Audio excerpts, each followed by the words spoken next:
Hello students, मेरे channel architect classes में आपका बहुत बहुत स्वागत है। तो जैसा कि आप जानते हैं कि सीबीएसई बोर्ड के लिए बोर्ड का जो एग्ज़ाम है वो फरवरी में निर्धारित है। तो आप चाहते हैं कि जल्द से जल्द जो है साइंस के या फिर जो भी चैप्टर है वो आप रिवीजन कर लें। तो आज से मैंने रिवीजन आपका स्टार्ट किया है। तो सबसे पहले जो हम रिवीजन करने वाले हैं वो है साइंस का क्लास 10th का चैप्टर 1, जिसका नाम है केमिकल रिएक्शंस एंड इक्वेशंस। तो दोस्तों शुरू करते हैं ताकि आप जो है अपना रिवीजन जनवरी तक कंप्लीट कर ले, और एक ही वीडियो में मैं आपका पूरा जो केमिकल रिएक्शन एंड इक्वेशन है उसके रिवीजन को कंप्लीट कर दूंगा। तो वीडियो बहुत ही ध्यान से देखिएगा, ये आपके परीक्षा के लिए बहुत ही उपयोगी होने वाला है। Chemical reaction. तो केमिकल रिएक्शन क्या होता है? whenever a chemical change occur, we can say that a chemical reaction has taken place। तो जब भी केमिकल चेंज होता है, कोई भी केमिकल चेंज, मतलब केमिकल चेंज आप जानते होंगे, जैसे ऐसे चेंज जो रिवर्सिबल नहीं होते, जैसे दूध से दही का बनना। तो ऐसे चेंज जो रिवर्सिबल नहीं होते हैं वैसे चेंज को हम कहते हैं केमिकल चेंज। तो ऐसा कोई भी chemical change occur, we say that a chemical reaction has taken place. Okay. Food gets digested in our body. जैसे हमारे बॉडी में क्या होता है कि फूड डाइजेस्ट होता है। मान लीजिए हमने कोई भोजन खाया तो हमारे पेट में जा कर के वो उसका डाइजेशन होता है। उसमें डाइजेशन में केमिकल प्रोसेसेस होते हैं, जैसे उसमें से हम कार्बोहाइड्रेट, प्रोटीन वगैरह जो है हमारे बॉडी की जो सेल्स हैं वो यूज करते हैं। तो ये क्या है? एक केमिकल रिएक्शन है। Rusting of iron. जैसे लोहे में जंग लग जाती है, तो लोहे में जंग लगना भी एक तरह से आपका केमिकल रिएक्शन का ही उदाहरण है। आगे है केमिकल इक्वेशंस क्या होते हैं। A chemical reaction can be expressed तो a chemical reaction can be expressed symbolically by using chemical equation. तो किसी भी केमिकल रिएक्शन को आप एक्सप्रेस कर सकते हैं सिम्बॉलिकली, यानी प्रतीकात्मक रूप से, bye using chemical equation. Okay.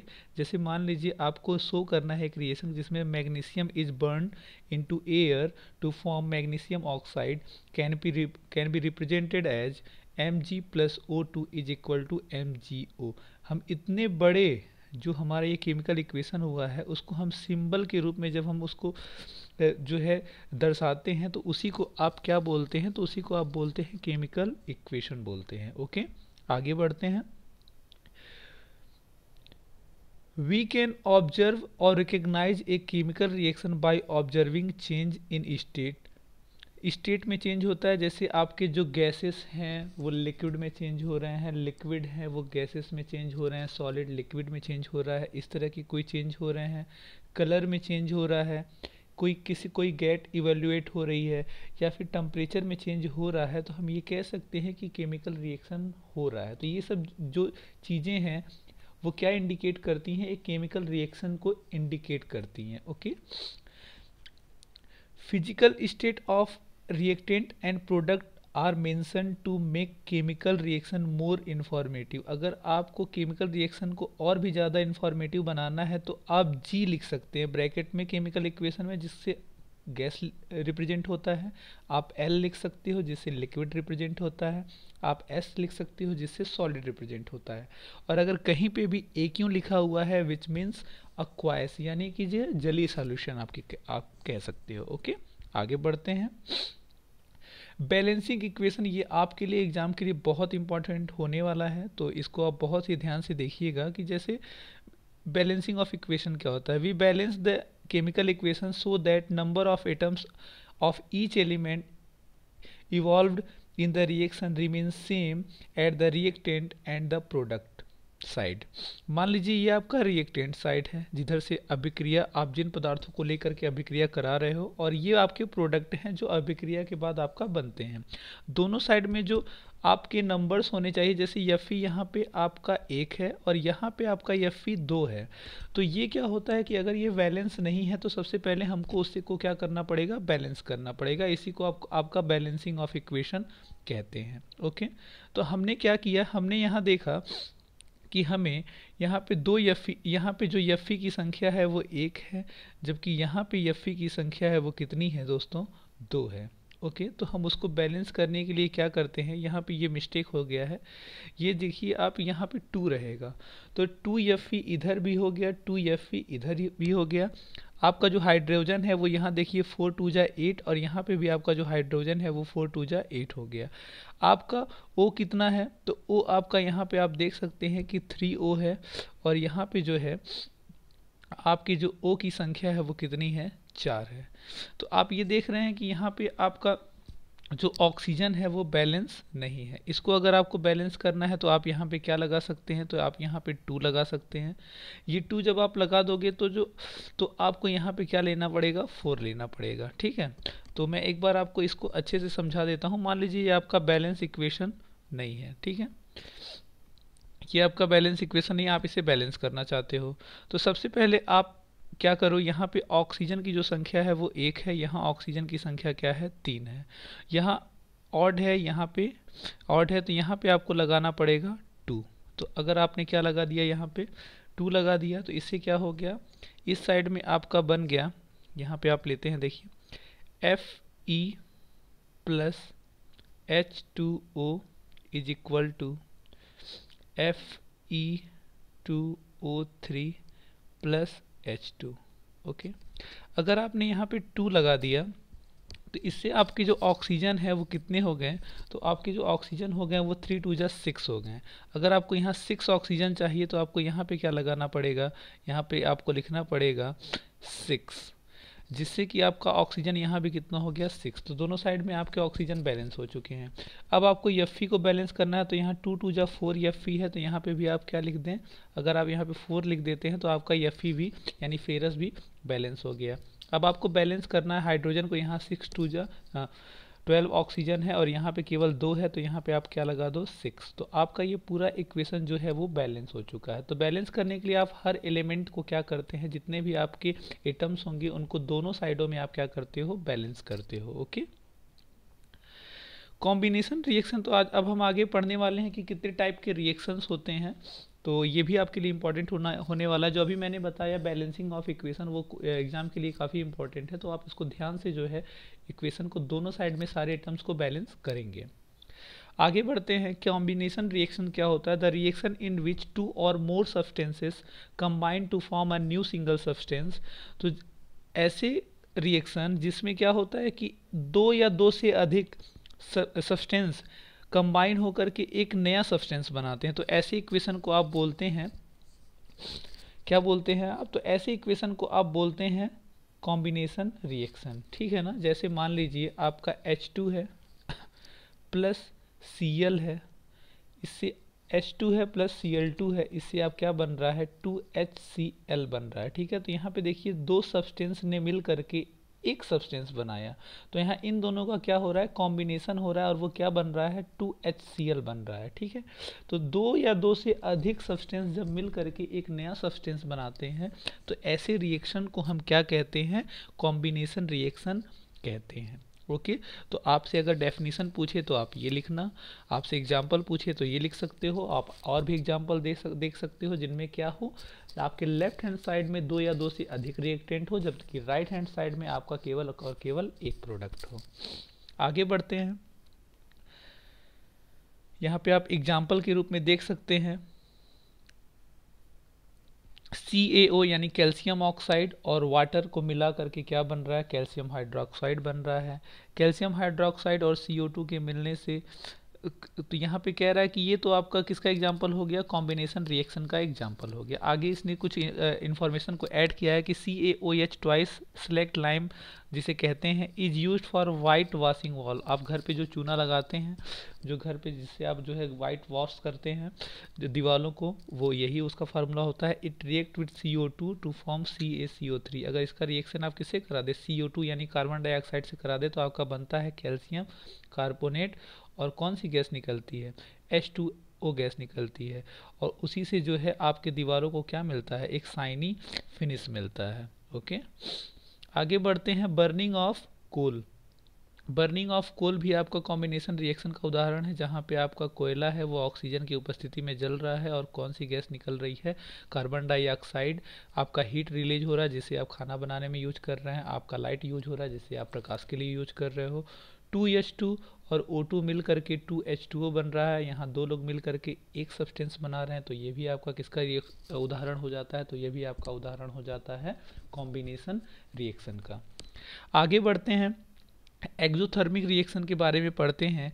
Reaction in which heat is released along with the formation of product, जहाँ पे हीट रिलीज होती है along with the formation of product, यानी कि अगर आपका दो रिएक्टेंट हैं और आपका कोई प्रोडक्ट बन रहा है और साथ ही साथ में आपका क्या रिलीज हो रहा है, हीट रिलीज हो रहा है, यानी हीट प्रोड्यूस हो रहा है, तो ऐसे रिएक्शन को आप क्या बोलोगे, एक्सोथर्मिक रिएक्शन बोलोगे। ये जो पॉइंट दिया हुआ है ये पॉइंट आपके लिए बहुत इंपॉर्टेंट होने वाला है कि एग्जाम में पूछता है कि रेस्पिरेशन कैसा रिएक्शन है, तो आप बोलोगे कि रेस्पिरेशन एक एक्सोथर्मिक रिएक्शन है। आगे डिकम्पोजिशन ऑफ, आगे देखिए, decomposition of vegetable matter into compost. Decomposition यानी जो आपके वेजिटेबल के जो वेस्टेज होते हैं वो कंपोस्ट यानी खाद के रूप में जो कन्वर्ट होते हैं, तो वो भी आपका एक जो है एक्सोथर्मिक रिएक्शन का ही एग्जाम्पल है। आगे बढ़ते हैं अगले रिएक्शन की तरफ। Decomposition reaction, the reaction in which a single substance decompose to give two और more substance. Decomposition reactions can be of 3 types. Okay, तो डिकम्पोजिशन रिएक्शन क्या होते हैं, जहाँ एक पदार्थ जो है वो टूट करके दो या दो से अधिक सब्सटेंस बनाता है, तो ऐसे रिएक्शन को हम क्या बोलते हैं, डिकम्पोजिशन रिएक्शन बोलते हैं। जैसे कि मैं एग्जांपल अगर ले लूँ, जैसे मान लीजिए NaHCO3 जो कि आपका सोडियम बाइकार्बोनेट है, अगर आप इसको गर्म करते हो तो आपका बनता है Na2CO3 plus H2O plus CO2। तो आप देख रहे हो कि यहाँ पे एक सब्सटेंस डिकम्पोज होकर के 3 सब्सटेंस बना रहा है, तो ऐसे रिएक्शंस को आप क्या बोलेंगे, डिकम्पोजिशन रिएक्शन बोलेंगे। ओके, आगे बढ़ते हैं। तो ये बोलता है कि जो है डिकम्पोजिशन रिएक्शन 3 प्रकार के होते हैं। थर्मल कंपोजिशन पहला टाइप है, when A decomposition reaction is carried out by heating. अगर डिकम्पोजिशन रिएक्शन में आप हीट का यूज कर रहे हैं, यानी गर्म करके आप डिकम्पोजिशन रिएक्शन को करा रहे हैं, तो ऐसे रिएक्शन को हम थर्मल डिकम्पोजिशन रिएक्शन कहते हैं। ओके, आगे बढ़ते हैं। थर्मल डिकम्पोजिशन रिएक्शन के एग्जाम्पल यहाँ पे दिए हुए हैं, जिन्हें आप देख सकते हैं। यहाँ पे फेरस सल्फेट है, जिसे हीट करने पर फेरिक ऑक्साइड, सल्फर डाइऑक्साइड और सल्फर ट्राइऑक्साइड आपका बन रहा है। यहाँ पे ये आपका ग्रीन कलर का है, जो कि किस में चेंज हो गया, रेडिश ब्राउन कलर में चेंज हो गया। तो आप ये पूछ सकता है आपसे एग्जाम में कि मान लीजिए हम फेरस सल्फेट को गर्म कर रहे हैं, तो जो सब्सटेंस बन रहा है वो किस कलर का बन रहा है, या फिर आपसे यहाँ पे ये नाम ना दे करके यहाँ आपसे क्वेश्चन मार्क दे देगा और आपसे पूछेगा यहाँ पे जो सब्सटेंस बन रहा है वो क्या है। इसके बाद आपका CaCO3 है। ओके, तो जो आपका CaCO3 है, मान लीजिए कि आप कैल्शियम कार्बोनेट को अगर क्या करते हैं, हीट करते हैं, तो आपका बनता है कैल्शियम ऑक्साइड और कार्बन डाइऑक्साइड। ओके, इसी तरह से आप लेड नाइट्रेट को अगर गर्म करते हैं तो आपका बनता है लेड डाइऑक्साइड, ठीक है, जो कि ब्राउन कलर का होता है। वाइट कलर से ये किस में चेंज हो गया, ब्राउन कलर में। तो आप पूरी चीज़ों को देखिएगा कि क्या बनता है, किस कलर में चेंज होता है, कौन सी गैस निकलती है, नाइट्रोजन डाइऑक्साइड और ऑक्सीजन गैस। तो एक एक पॉइंट पे जो है एनसीईआरटी अब क्वेश्चन पूछ रहा है। अब वो ज़माना नहीं रहा कि आपसे केवल डेफिनेशन पूछा जाता है, अब के समय में आपसे एक एक पॉइंट पे क्वेश्चन बनता है। ओके, आगे बढ़ते हैं। अगला जो डिकम्पोजिशन रिएक्शन का उदाहरण है वो है electrolytic decomposition. When a decomposition reaction is carried out by electric current. अगर डिकम्पोजिशन रिएक्शन को अकर कराने के लिए आप इलेक्ट्रिक का यूज कर रहे हैं, तो ऐसे रिएक्शन को इलेक्ट्रोलिटिक डिकम्पोजिशन कहते हैं। जैसे मान लीजिए यहाँ आपका H2A है, आपने क्या प्रवाहित की, विद्युत धारा, और आपका हाइड्रोजन और ऑक्सीजन अलग हो गया, तो ऐसे रिएक्शन को आप क्या बोलोगे, इलेक्ट्रोलिटिक डिकम्पोजिशन बोलोगे। ये डिकम्पोजिशन रिएक्शन के दूसरा टाइप है। आगे बढ़ते हैं। फोटोलिटिक डिकम्पोजिशन, इसमें क्या होता है, when A decomposition reaction is carried out by light. जब आपका डिकम्पोजिशन रिएक्शन जो है वो सनलाइट की उपस्थिति में हो रहा है, जैसे मान लीजिए यहाँ AgCl है, यानी क्या है, आपका सिल्वर क्लोराइड है। जब आप इसको सनलाइट में रख रहे हो, सनलाइट में गर्म कर रहे हो, तो आपका Ag अलग हो गया, यानी सिल्वर अलग हो गया और क्लोरीन अलग हो गया। तो ऐसे रिएक्शन को जो है क्या आप बोलोगे, फोटोलिटिक डिकम्पोजिशन बोलोगे। ओके, आगे बढ़ते हैं। Silver bromide behave similarly, silver bromide भी आप ले सकते हो सिल्वर क्लोराइड की जगह पे, तो भी वो सेम बिहेव करता है। The above two reaction are in black and white photography, ये जो दोनों रिएक्शन ऊपर दिए गए हैं, ये पॉइंट आपके लिए इंपॉर्टेंट है, वो कहाँ यूज होते हैं, ब्लैक और वाइट फोटोग्राफी में यूज होते हैं। तो आपसे पूछा जा सकता है कि कौन सी रिएक्शन जो है, ऐसे रिएक्शंस का एग्जांपल दीजिए जो ब्लैक एंड वाइट फोटोग्राफी में आपके यूज होते हैं। तो आप इन दोनों रिएक्शन का एग्जांपल क्या कर सकते हैं, दे सकते हैं। ओके, आगे बढ़ते हैं।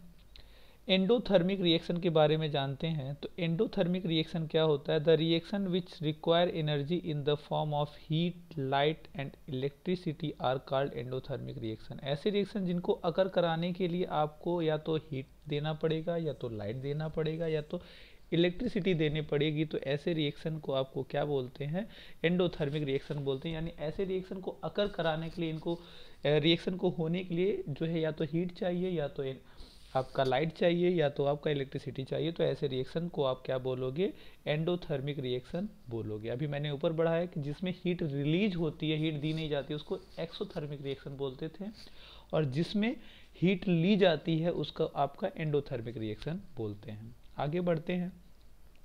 डिस्प्लेसमेंट रिएक्शन के बारे में जानते हैं। The chemical reaction in which an element displaces another element from its solution, जहाँ पर जो कोई एलिमेंट है, ओके, आप यहाँ पे रिएक्टिविटी सीरीज आप जब देखोगे तो जो आपका आयरन है वो कॉपर के ऊपर है, इसकी वजह से ये क्या करता है, कॉपर को उसके कंपाउंड से डिस्प्लेस कर देता है, और जो है कार्बन और खुद जो है सल्फेट के साथ एक कंपाउंड बनाता है, और जो है कॉपर यहाँ पे डिस्प्लेस हो जाता है। इसलिए इस टाइप के रिएक्शन को आपको क्या बोलते हैं, डिस्प्लेसमेंट रिएक्शन बोलते हैं। तो आप ये कह सकते हो कि क्या होता है कि जो ज़्यादा रिएक्टिव होता है वो कम रिएक्टिव वाले को उसके कंपाउंड से क्या कर देता है, हटा देता है, और खुद जाकर के जुड़ जाता है। तो ऐसे रिएक्शन को हम जो है डिस्प्लेसमेंट रिएक्शन कहते हैं। आगे, the nail becomes brownish in colour and the blue colour of copper sulphate solution fade. तो आपका जो कॉपर सल्फेट था वो किस कलर का था, ब्लू कलर का था। उसका जो कलर है वो धीरे धीरे ब्राउनिश होता है, और आपका जो कलर ब्लू है वो क्या हो जाता है, फेड हो जाता है, धीरे धीरे खत्म होता है। इस जो है, जो मैंने ऊपर रिएक्शन बताया उसमें। अन्य एग्जांपल आप देख सकते हो कि जिंक भी रिएक्टिविटी सीरीज में ऊपर है, तो ये भी इसको डिस्प्लेस करके जिंक सल्फेट बना लेता है। पीबी जो है कॉपर को हटा करके जो है लेड क्लोराइड बना लेता है। ठीक है, आगे, zinc and lead are more reactive elements that copper, they displace copper from its compound. तो जो जिंक है, लेड है, ये कॉपर से ज़्यादा रिएक्टिव एलिमेंट हैं, तो उसके कंपाउंड से डिस्प्लेस कर देते हैं, और कौन से रिएक्शंस का निर्माण करते हैं, डिस्प्लेसमेंट रिएक्शन का निर्माण करते हैं। आगे बढ़ते हैं। डबल डिस्प्लेसमेंट रिएक्शन के बारे में जानते हैं। डबल डिस्प्लेसमेंट रिएक्शन में क्या होता है, the reaction in which two different atoms और groups of atoms are mutually exchange, जहाँ पे जो है दो कंपाउंड आपस में एक्सचेंज हो जाते हैं। जैसे N यहाँ पे SO4 के साथ जुड़ा है, और Ba जो है क्लोराइड के साथ जुड़ा है, बाद में जो है आपका जो है बेरियम सल्फेट के साथ ऐड हो गया, और आपका जो सोडियम है वो क्लोरीन के साथ हो गया, यानी इन दोनों ने क्या कर लिया, एक्सचेंज कर लिया। तो इस तरह के रिएक्शन को हम क्या बोलते हैं, डबल डिस्प्लेसमेंट रिएक्शन बोलते हैं। A white substance is form due to above reaction, the insoluble substance is called precipitate. तो कह रहा है एक वाइट सब्सटेंस बनता है, जो ऊपर रिएक्शन हुआ है उसमें एक वाइट सब्सटेंस बनता है, और जो इनसॉल्युबल होता है, यानी जो सब्सटेंस घुलता नहीं है, उसको हम क्या बोलते हैं, प्रिसिपिटेट बोलते हैं। जो चीज़ें जो नीचे बैठ जाती हैं रिएक्शन के बाद, उनको हम प्रिसिपिटेट यानी अवक्षेप कहते हैं। अब प्रिसिपिटेशन रिएक्शन क्या होते हैं? Any reaction that produce a precipitate is called a precipitation reaction. जिसमें भी प्रिसिपिटेट बनता है यानी ऐसी अशुद्धियाँ बनती हैं जो कि सॉल्यूबल नहीं होती हैं, उन्हें हम प्रिसिपिटेशन रिएक्शन की कैटेगरी में रखते हैं। इनका एग्जाम्पल दिया हुआ है, जैसे लेड नाइट्रेट है और उसका रिएक्शन जो है पोटेशियम आयोडाइड के साथ किया जा रहा है, तो आपका लेड आयोडाइड बनता है और पोटेशियम नाइट्रेट बनता है। तो ये आपका जो है, ये जो लेड आयोडाइड है ये आपका यहाँ पे प्रिसिपिटेट है। प्रिसिपिटेट को आप इस साइन से एरो नीचे की ओर करके जो है रिप्रेजेंट करते हैं। आगे है ऑक्सीडेशन रिएक्शन के बारे में जानते हैं। Oxidation is the gain of oxygen और लॉस ऑफ हाइड्रोजन। अगर किसी रिएक्शन में जो है गेन ऑफ ऑक्सीजन हो रहा है और लॉस ऑफ हाइड्रोजन हो रहा है, तो ऐसे रिएक्शन को हम बोलते हैं, क्या बोलते हैं? ऑक्सीडेशन रिएक्शन बोलते हैं। जैसे यहाँ पे ऑक्सीजन जो है वो ऐड हुआ, ठीक है, ऑक्सीजन ऐड हुआ, या आप कह सकते हैं यहाँ ऑक्सीजन, जो यहाँ पे ऑक्सीजन था, आप कह सकते हो यहाँ पे जो ऑक्सीजन था उसके पास क्या था? उसके पास जो है यहाँ पे आप बोल सकते हो कि जीरो जो है उस पर जो है आयन के रूप में था पावर, और यहाँ पे क्या हो गया? उसके पास -2 आ गया। तो ये आप ये भी कह सकते हो कि अगर क्या हो रहा है यहाँ पे कोई चीज़ जिसमें